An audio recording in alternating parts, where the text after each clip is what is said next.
My goodness, dude.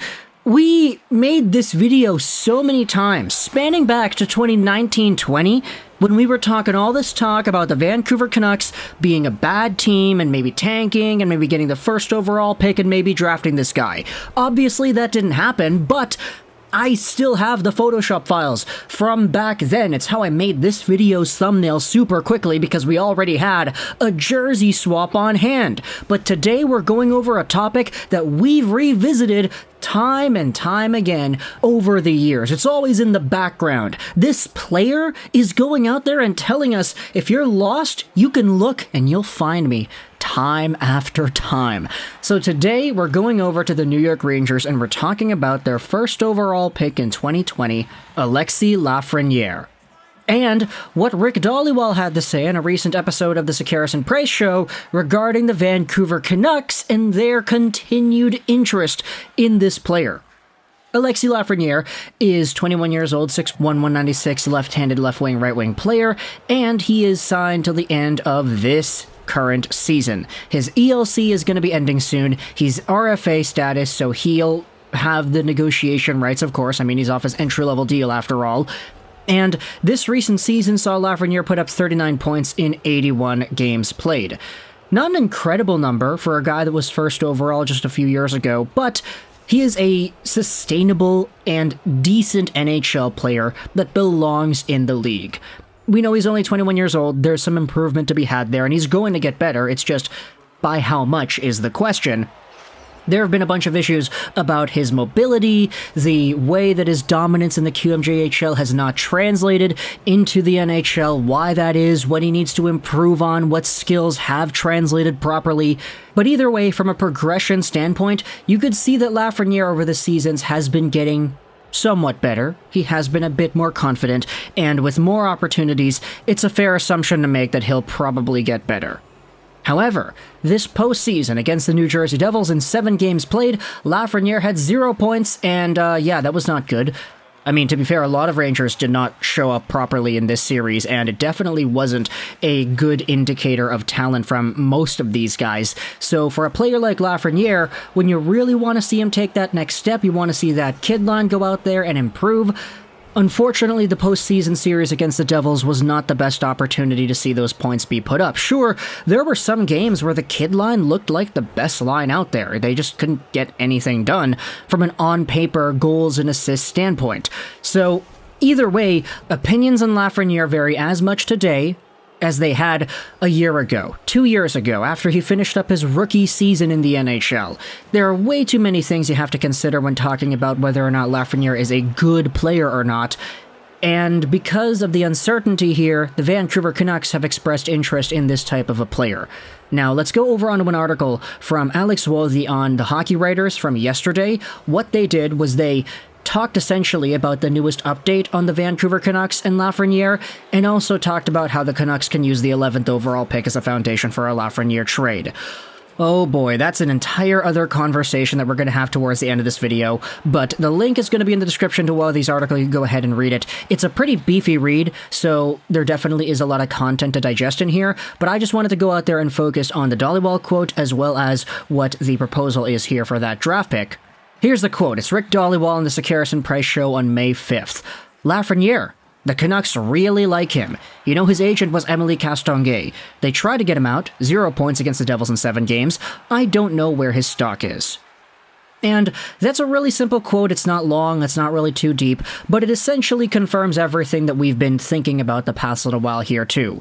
The Vancouver Canucks still like Lafreniere, they still want him, and because they tried to go for it earlier, with the way that he performed in the postseason with 0 points in 7 games, who knows where his stock is today. That could mean that the Vancouver Canucks might revisit this idea, it might mean that they might not, whatever, it's just spitballing here. And if you scroll down in this article on the Hockey Writers, the article talks about the potential value of Lafreniere in a deal with the Vancouver Canucks and how they could deploy Lafreniere like Kirby Dach on the Habs. That was a pretty good readjustment sort of period for Dach. But when you go over to the trade proposal, this is where the article goes out there and mentions it.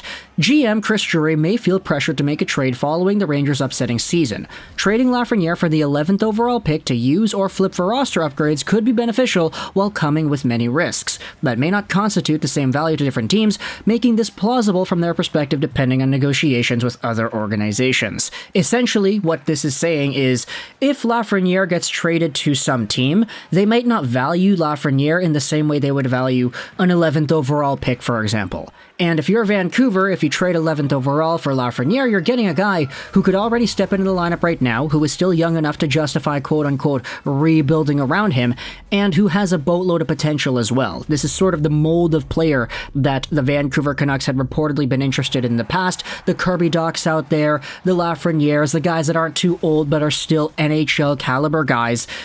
And that's kind of why this article brings up the idea. Now, you know my thought process when it comes to trades that are quite controversial.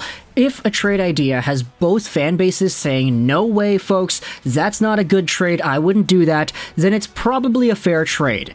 And that's sort of where I'm getting at with this video. Not to say that the Vancouver Canucks should trade Lafrenière or trade the 11th overall pick for Lafrenière, but just saying that both teams' fan bases are very much against this idea. When I saw this pop up on my Twitter timeline, hey, the Canucks, 11th overall for Lafrenière, who does it? Do you say yes? Do you say no? I saw a lot of Canucks fans saying, no way, man, I don't want to get this guy. He's a bust. He's not producing well. He had 0 points against the Devils. He's not going to get better. The 11th overall pick, the Canucks will probably have themselves a pretty good prospect available to them then, so just get that guy instead.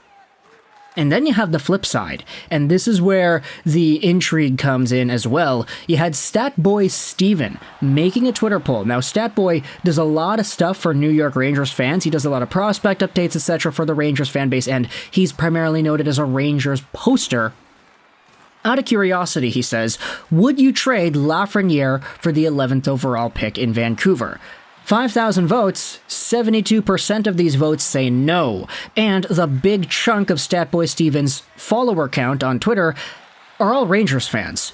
So this is an apparent idea that both Canucks fans and Rangers fans don't like, which is sort of why it's intriguing to me, because when both teams' fan bases don't like a trade, it usually means it's a lot more fair than you would immediately see on the surface. A lot of Rangers fans in the replies to this tweet are saying, Lafrenière was pretty good in the regular season, he didn't show up in the postseason, but then again, not too many people did, so he's not the problem here. There still is potential with this player. Why would you give up on him at 21 years old? You saw what Kirby Dach is doing now with the Montreal Canadiens. Why would the Blackhawks think that that was a good idea to give him up? And for an 11th overall pick, like, you took the first overall selection in 2020, you kept him around for 3 seasons, you watched his value decline, and then you traded him away for 11. Like, that is buying high and selling low, if I'd ever seen it. Absolute Wall Street bets, penny stocks going on over there, and it didn't work out. Because of Lafreniere's potential, there are a lot of Rangers fans saying that it's probably just better to keep him. And then Statboy Steven even replies saying, yeah, like, the reason I asked is because there was this article posted on the Hockey Writers just suggesting it. However, I will say a lot of other Rangers fans are saying, okay, 11 is too low. Like, if it was a higher pick, like top 5, something in Anaheim or whatever, then maybe that's what gets it done. But then again, when you think about it, like, I don't know if the Anaheim Ducks, for example, would trade Adam Fantilli for Alexis Lafreniere. Like, next season, if Adam Fantilli is better than Lafreniere, I wouldn't be surprised. And that guy's only 18 years old. He was already better in the NCAA than I think Alexis Lafreniere ever was in the QMJHL. So that's definitely a conversation point to consider that I don't think is worth all too much value for other teams. But 11th overall sort of feels like it kind of aligns, especially with the Canucks and their apparent interest in Lafreniere that still has continued ever since Emily Castonguay was hired, the assistant GM to the Vancouver Canucks right now, who used to be Lafreniere's agent. Brilliant woman. She does most of her work with the Caps, and she was an agent, and she was very financially literate in the workings of the NHL. So we'll see if there could be some sort of a reunion between Castonguay and Lafreniere over the next few months, whether or not the Canucks explore a trade with the Rangers for this player, and or if the Rangers actually think it's worth talking to Vancouver about as well. Is the 11th overall pick involved? Let me know your thoughts in the comment section below. Link is in the description to the article if you want to go ahead and read it. There's a lot in there that we didn't talk about in this video, so You can read what it is that is written about if you want a bigger scoop on the thought process behind the piece. But let me know your thoughts in the comment section below. I hope you enjoyed this Juraj 9, and bye.